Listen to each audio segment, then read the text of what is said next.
In this video, I will show you how to give Siri a new name with iOS 18.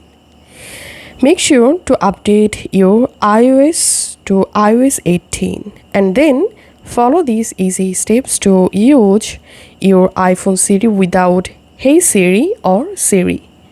First of all, go to your iPhone settings app and here tap on accessibility and scroll down.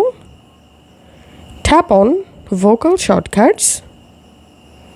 Tap on setup vocal shortcuts. Tap on continue.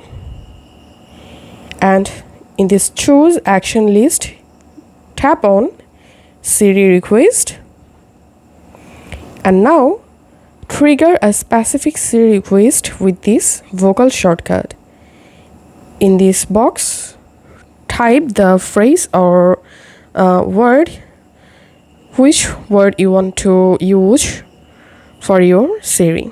So I'm typing here hello, tapping on go, and in this custom phrase, add a speakable phrase that is unique to this action to run it.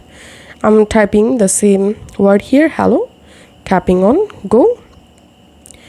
And now you have to verify your voice here. So just tap the word you want to say for your Siri. Hello. Hello. Hello. And once your action is ready, just tap on continue.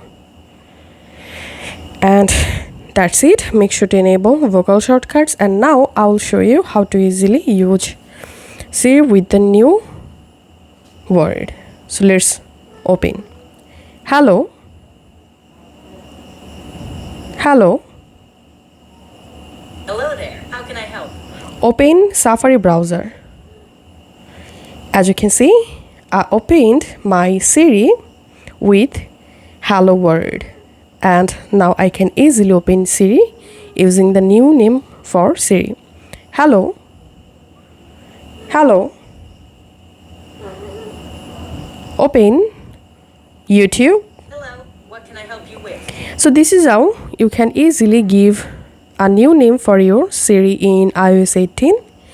If this video helped you out, please leave a like and leave a comment down below. Thank you for watching.